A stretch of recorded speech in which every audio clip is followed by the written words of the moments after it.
할렐루야. 오늘 창세기 49장 1절에서 4절까지 말씀을 함께 봤습니다. 말씀의 제목을 이렇게 정했습니다. 물의 끓음 같은 사람 루벤이라고 정했습니다. 이 창세기 49장의 말씀을 앞으로 좀 쭉 읽어가면서 이렇게 말씀을 오늘 전하기로 하는데, 우리 창세기 49장은 야곱이 죽기 전에 12명의 아들을 불러놓고 그들에게 마지막 유언을 하는 말씀입니다. 그래서 오늘 본문 1절에도 보면 이렇게 시작을 합니다. 너희가 후일에 당할 일을 내가 너희에게 이르리라. 그러니까 야곱이 단순히 12아들에게 유언만 하는 것이 아니라 12아들에게 이 12아들을 통해 이루어지는 지파, 이 민족이 후손들이 당할 일, 앞으로 이루어질 일에 대한 하나님의 유언이 기록되고 있는 말씀입니다. 오늘 이 창세기 49장의 이 12아들에게 야곱을 통해 선포되어지는 이 말씀을 통해서 우리 한 가지 깨닫기 원하는 것은 누군가에겐 저주가 선포되고 누군가에겐 축복이 선포됩니다.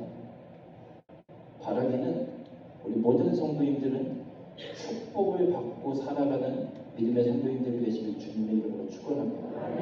그리고 저주가 선포되어진 자들에게 왜 저주가 선포되어졌는지를 깨닫고 하나님의 뜻대로 돌이켜서 저주가 아닌 축복으로 변화받는 귀한 축복의 삶이 되길 주님의 이름으로 축원합니다.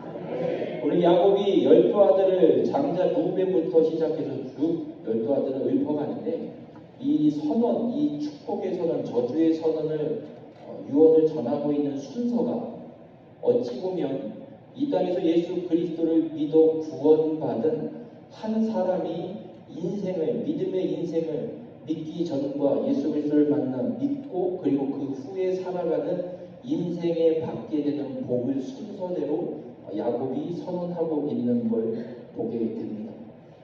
첫 번째로는 루벤과 그리고 시몬과 레위, 이렇게 세 명의 아들을 이야기합니다. 루벤에 대해서는 오늘 본문에도 기록되어 있지만 물의 끓음 같았은즉, 끓어오르는 성적 욕구를 이기지 못하고 범죄한 장자, 그래서 저주를 받습니다.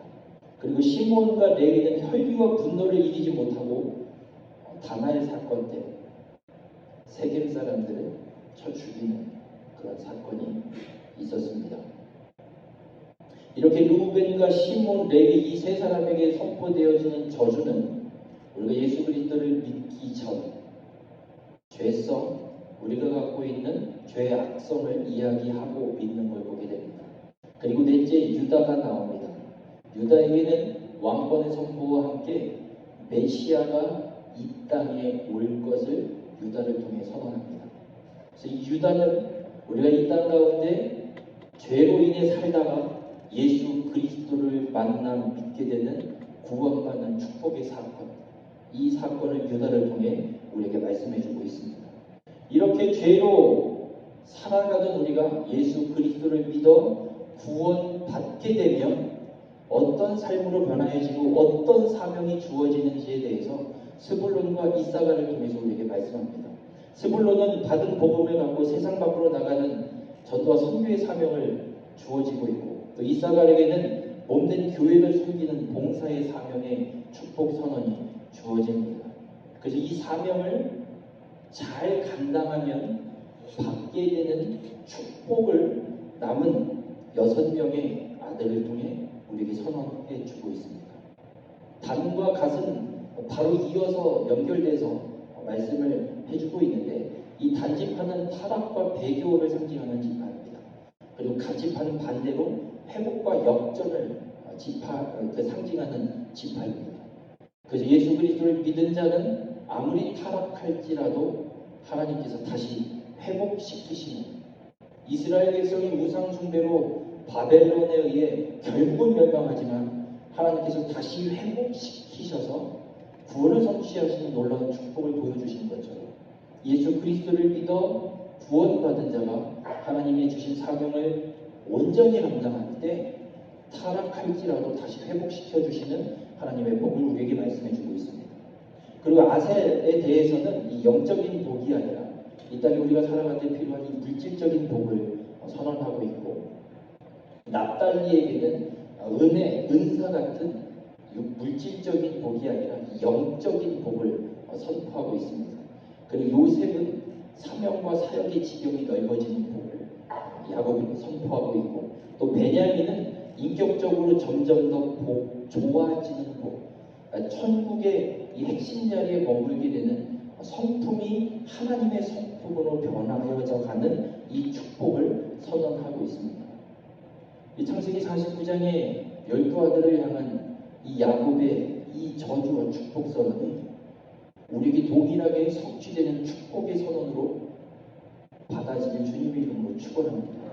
바라기는 우리 모든 성도님들이 야곱이 선언하는, 야곱을 통해 선포되는 이 축복이 온전히 성취되고 누려지고 내 것이 되는 귀한 축복의 성도님들이 되시길 주님의 이름으로 축원합니다.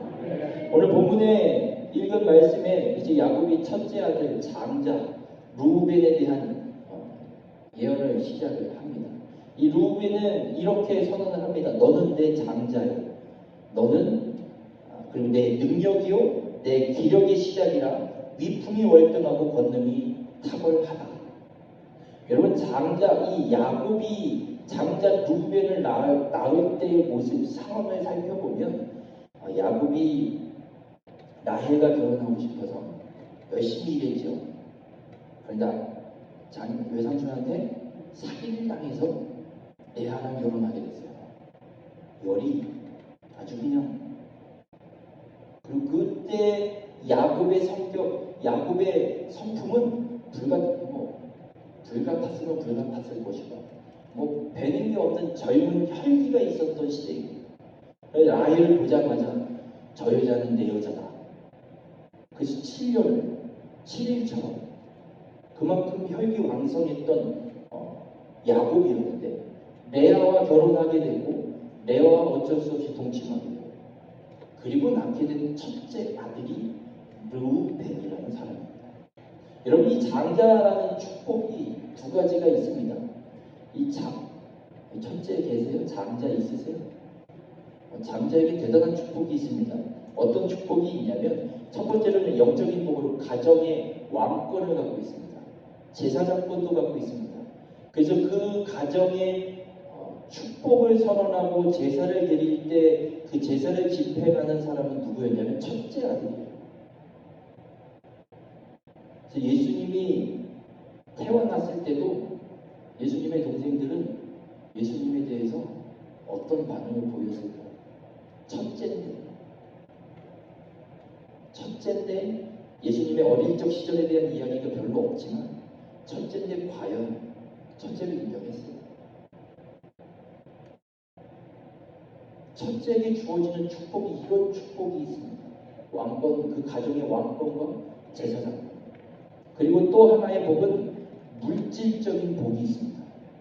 아버지의 재산 상속을 받을 때 n분의 1이 아니라 n 플러스 1로 나눠서 두 몫을 장자가 가져가요.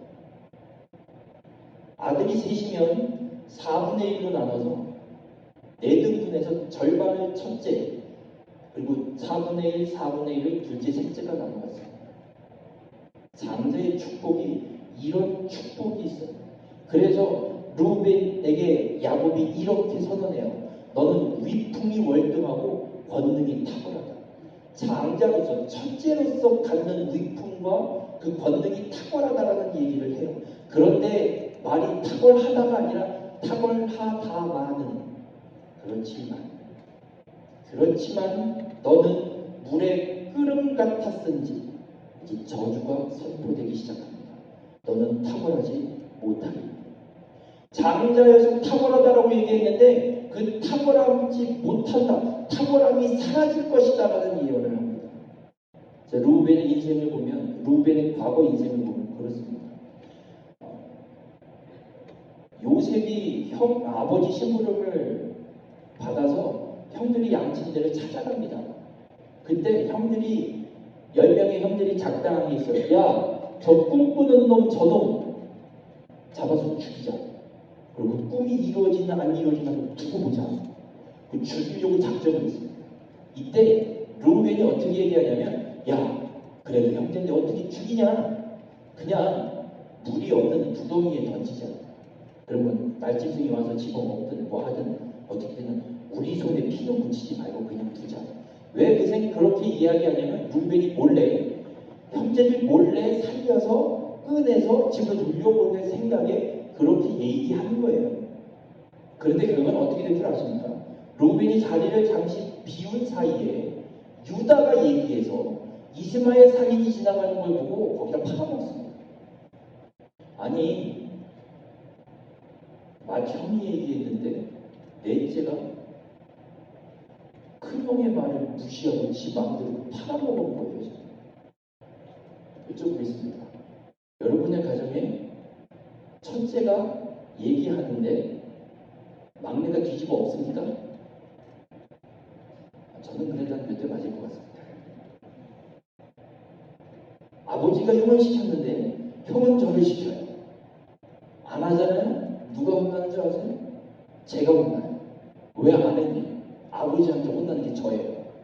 아버지는 형을 시켰고. 여러분, 장자의 말에는 힘이 있고 그 동생들이 당연히 따르는 힘이 있습니다. 그런데 르우벤은 지금 말이 씨알도 안 맥혀요. 형이 얘기했는데 구덩이에 던져놔. 그래서 던져놔야지. 형한테 물어보지도 않고 유다가 그냥 팔아먹는 일이 생겨버립니다. 또 요셉이 노예로 팔려가고 이제 대기근이 7년의 기근이 찾아옵니다. 기근이 찾아와서 야곱이 양식을 가서 사오라고 시켜요. 그때 총리가 이 형제들을 보고 니네 정탐꾼이지, 누명을 씌우고 형제 중에 한 놈을 볼모로 잡아놓고 니네가 이야기한 그 막내 동생 데리고 오면 니네 정탐꾼 아닌 거 인정해주고 다 풀어주고 양식도 다 줄게. 그래서 일단 양식을 들려서 보냈습니다. 그래서 먹고 있는데 양식이 점점 떨어져 가겠죠.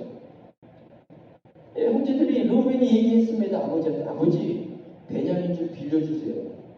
얘 안 데리고 가면 양식 못 사와요. 빌려주세요. 책임지고 데리고 올게요. 만약 못 데리고 오면 르우벤이 이렇게 내 두 아들 죽여도 됩니다. 내 아들 두 아들 목숨 담보로 걸 테니까 베냐민 보내주세요. 야곱이 안 줍니다. 르우벤이 얘기할 때 야곱이 주질 않아요. 나중에 다른 형제들이 이야기할 때 어쩔 수 없이 그때 야곱이 베냐민을 주어서 양식을 사러 보내는 걸 보게 됩니다. 여러분, 장자인데 아버지 야곱도 장자의 말을 인정하지 않고 신뢰해 주지도 않고 참 불쌍한 모습을 보게 됩니다. 여러분, 르우벤에게 장자로서 있어야 할 탁월함이 없어져 버렸습니다. 르우벤의 자손들을 보면 그 역사도 재밌습니다. 어디 하나 멋있는 사람 등장이 없습니다. 하다못해 북이스라엘의 왕조가 끊임없이 바뀌는데 그 북이스라엘의 왕 한 명도 르우벤에서는 안 나옵니다. 그리고 어떤 사람이 나타나냐? 민수기 16장에 보면 고라가 반역을 일으키는 사건이 있습니다. 그때 고라 일당과 함께 가담했던 사람이 나옵니다. 레위의 증손 고앗의 손자 이스할의 아들 고라와 르우벤 자손의 엘리압의 아들 다단과 합니다. 르우벤의 자손 중에 나오는 게요. 나온다는 지금 그 후손들이 하는 행동들은 하나님의 권위에 도전하는 반역하는 거기에나 가담하고 있습니다. 그리고 르우벤이 차지하는 땅이 요단강을 기준으로 동쪽일까요? 서쪽일까요? 1번 동쪽, 2번 서쪽. 몇 번인 것 같습니다. 동쪽입니다. 하나님이 약속하신 약속의 땅은 요단강 동쪽일까요? 서쪽일까요? 서쪽입니다. 장자로서 태어났는데 장자의 탁월함이 어디에도 없습니다. 그의 후손들조차도 어디도 하나님의 놀라우신 역사를 이루어가는데 쓰임받는 일들이 나타나지 않습니다. 왜 르우벤이 장자로서 이 탁월함을 잃어버렸을까? 오늘 야곱은 이렇게 선언합니다. 물의 끓음 같았은지. 이런 물끓음은 어떻게 끓죠? 얌전하게 끓든가요?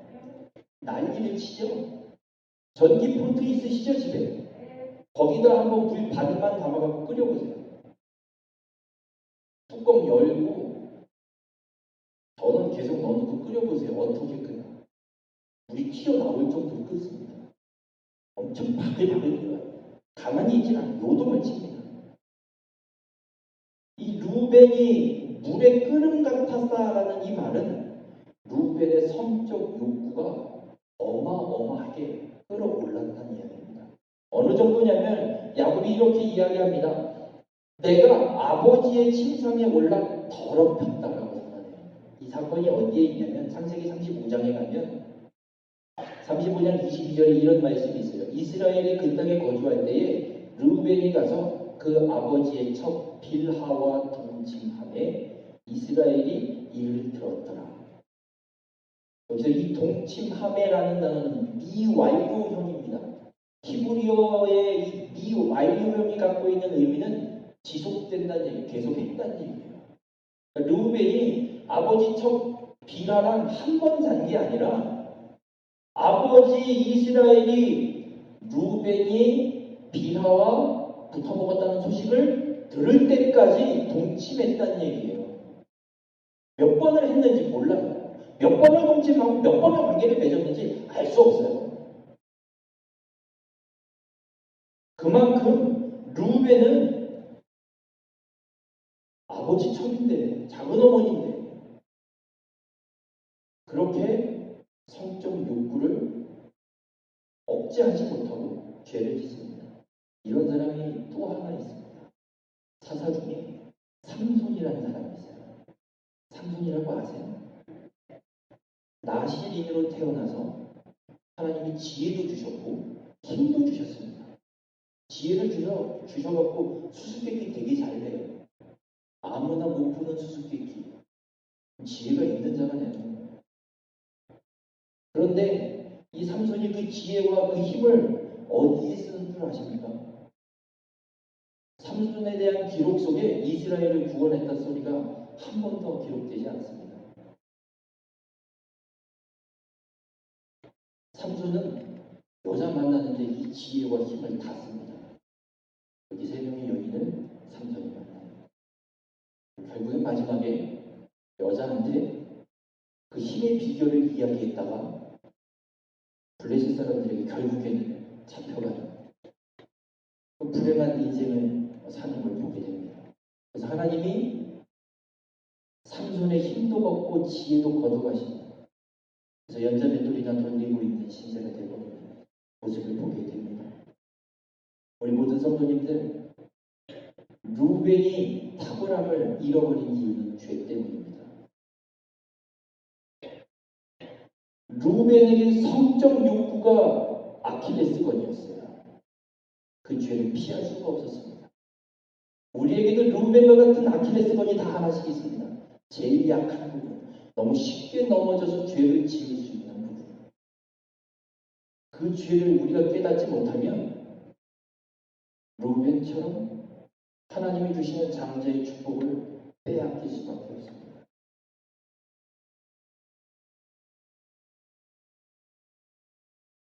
우리 횡성에 제일 오래된 교회가 어디예요? 우리 교회에 너무 어려운 질문을 드렸네요. 더 달렸는가?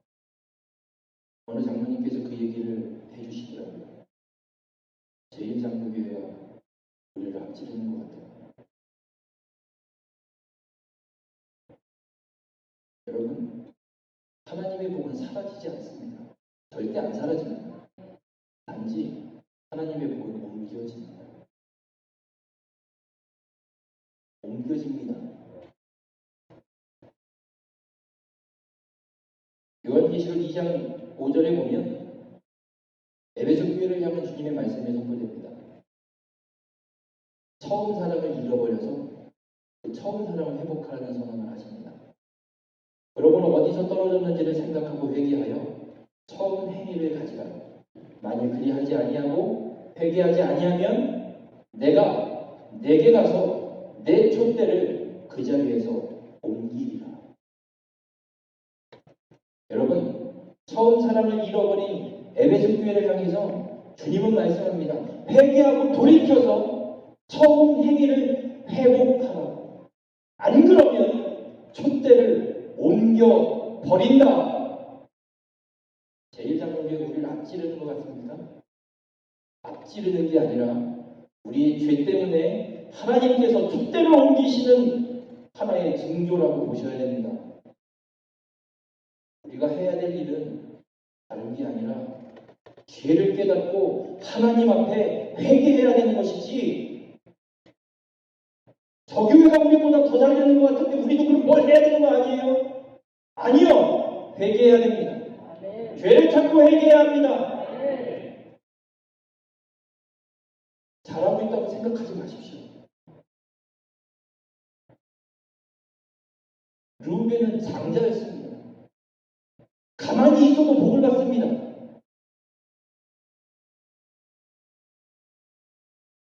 여러분 르우벤이 성욕에 취해서 죄를 지어서 어떤 일이 일어날 줄 아십니까? 장자의 권한이 옮겨집니다. 누구에게 옮겨지느냐? 역대상 5장 1절과 2절에 보면 이스라엘의 장자 르우벤의 아들들은 이러하니라. 르우벤은 장자라도 그의 아버지의 침상을 더럽혔으므로 장자의 명분이 이스라엘의 아들 요셉의 자손에게로 돌아갔습니다. 장자의 명분이 요셉에게로 넘어갑니다. 메시아는 유다를 통해서 오게 됩니다. 유다는 형제보다 뛰어나고 주권자가 유다에게서 났으나 장자의 명분은 요셉에게 있습니다. 장자는 르우벤, 메시아가 오는 건 유다. 근데 장자의 명분은 요셉에게로 넘어가서 요셉의 두 아들이 12지파에 들어갑니다. 에브라임과 므낫세가 괜히 큰아버지들과 작은아버지 사이에 12지파로 포함되는 이유가 괜히 그런 것이 아닙니다. 장자의 명분 때문에. 놀랍게도 르우벤, 유다, 요셉 이 세 사람의 공통점이 있습니다. 여인의 유혹이 있었습니다. 르우벤은 아버지처럼 비라와 붙어먹었고 유다도 그 사건이 한 번 있었습니다. 아내를 잃고 창녀로 변장한 며느리와 하룻밤을 자게 되는 걸 보게 됩니다. 르우벤과 유다는 그 여인의 유혹, 그 성적 욕구로 결국은 죄를 범하는 모습들이 기록되어 있습니다. 그런데 요셉은 노예로 팔려간 주인의 아내가 유혹합니다. 너무나도 기가 막힌 기회예요. 노예로부터 풀려날 수 있는 절호의 찬스예요. 그런데 요셉은 어찌 내가 하나님 앞에 범죄하리 뛰쳐나옵니다.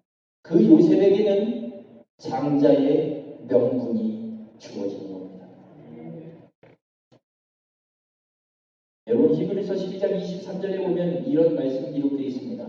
하늘에 기록된 장자들의 모임, 우리를 이야기합니다. 장자들의 모임, 교회를 이야기합니다. 하늘에 기록된 장자들의 모임, 하늘에 기록된 예수 그리스도를 믿어 구원받은 자들의 모임. 우리는 하나님의 장자들입니다. 장자의 명분을 잃지 마시길 주님의 이름으로 간절히 부탁을 드립니다. 하늘의 장자들, 하나님 나라의 장자로 주신 사명이 있고 우리가 그 사명을 감당하도록 하나님이 우리에게 주신 복이 있습니다. 그 복을 빼앗기지 마시기 바랍니다. 우리가 이 복을 다 받고 누리고 나아가서 그 복을 이 세상 가운데, 이 횡성 땅 가운데 흘려보내려면 야곱과 같은 믿음의 삶이 있어야 됩니다. 유혹이 올 때 지켜내는 성결함, 거룩함을 지켜가는 결단, 거룩함을 지켜가는 믿음의 삶을 살아내야 이 장자의 복이 우리에게서 떠나지 않습니다. 우리가 횡성의 장자교회입니까?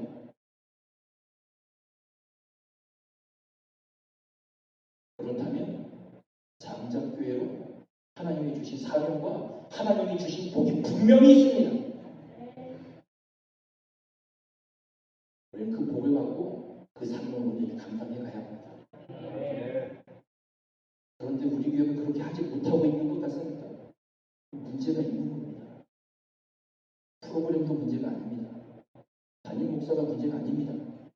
우리의 죄가 문제입니다. 우리의 죄가 문제입니다. 어떤 것이 아직도 우리에게 회개하지 않은 남아있는 죄가 있는지 모르겠지만 우리의 죄가 장자교회로서의 사명을 감당하지 못하도록 넘어뜨리고 있기 때문에 하나님께서 천대가 옮기시려는 겁니다. 우리는 회개해야 합니다. 어떻게 회개해야 하느냐? 느헤미야 1장 6절과 7절에 느헤미야는 이렇게 기도합니다.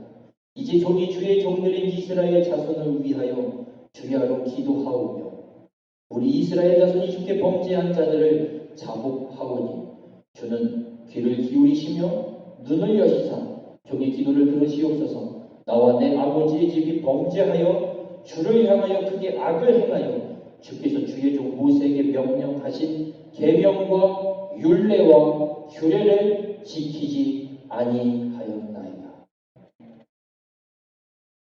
1차 포로비아도 이루어졌고 그런데도 아직 회복이 온전치 않은 상태. 느헤미야는 하나님 앞에 회개하며 기도합니다. 느헤미야가 무슨 죄가 있습니까? 포로로 이 먼 타국 땅에 힘겹게 사는 게 죄라면 죄. 도대체 느헤미야가 무슨 죄가 있습니까? 그런데 느헤미야는 기도합니다. 나와 내 아버지 집이 범죄하였으니 주를 향하여 크게 악을 행하였으니 회개하며 기도합니다. 우리가 해야 될 기도가 바로 이 느헤미야의 기도입니다. 다른 기도가 아니라 이 기도가 우리에게 있어야 됩니다. 여러분, 우리가 담임 목사님 청대를 위해 여성교회에서 기도 제목을 나눠드렸죠. 죄송합니다. 싹 다 지워버려야 됩니다.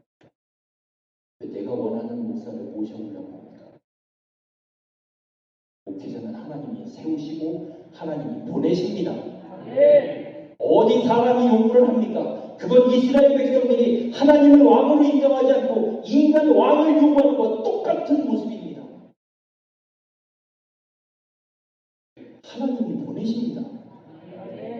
믿고 기도하십시오. 우리가 할 기도는 하나님, 우리의 믿음의 조상들이 지은 죄가 있습니다. 알 수 없으나 있습니다. 그 죄를 용서하여 주시옵소서. 우리가 할 기도는 이 회개 기도입니다. 교회의 회개 기도, 나의 회개 기도, 우리 가정의 회개 기도, 우리 모두를 향한 죄를 하나님 앞에 자복하고 회개하는 기도가 우리 안에 터져 나올 때 하나님은 보내십니다. 느헤미야가 이 회개 기도를 하고 어떤 일이 일어나는 줄 아십니까? 술 맡은 관원장이 됩니다. 술 맡은 관원장이 돼서 기도하는 거예요. 우리 모든 성도님들, 우리 깨어 있어야 됩니다. 내가 지금 무슨 기도를 해야 되는지 깨어 있어야 됩니다. 우리에게 필요한 기도가 무엇인지 깨어 있어야 합니다. 오늘 르우벤은요, 죄 때문에 장자의 몸으로 옮겨졌습니다.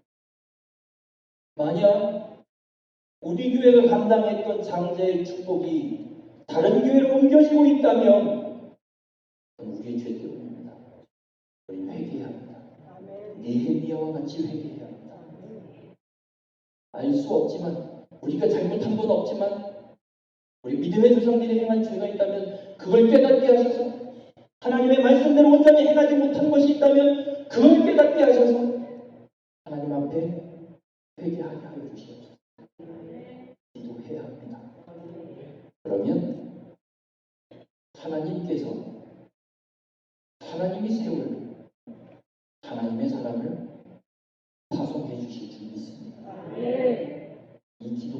주님의 이름으로 축원합니다.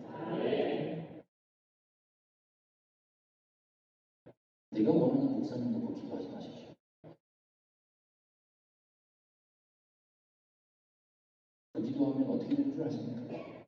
만약에 그 목사님 오셨다고 치면 내가 기도해서 저 목사님 왔어요. 하나님이 보내셔서 오셨는데 어떻게 내가 기도해서 오십니까?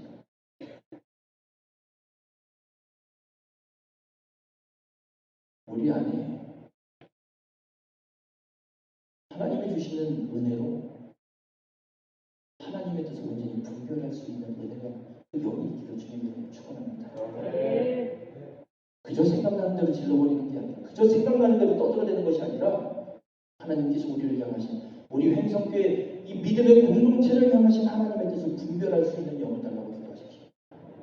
그리고 더 끊임없이, 더 잠잠히 하나님 앞에 부르짖으십시오. 하나님은 분명히 준비하고 기다리고 계십니다. 하나님은 창세전에 구원의 계획을 다 세워놓으시고 창조를 이루셨습니다.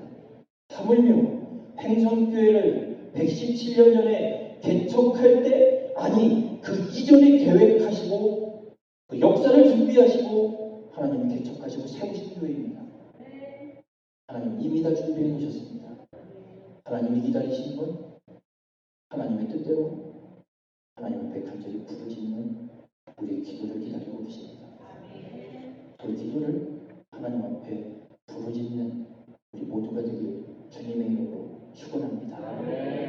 바라기는 우리 횡성교회가 횡성의 장자교회로서 이 축복을, 장자의 축복이 이 장자의 촛대가 옮겨지는 것이 아니라 끝까지 주님이 다시 오시는 그날까지 그 사명을 감당하는 축복의 공동체가 되길 주님의 이름으로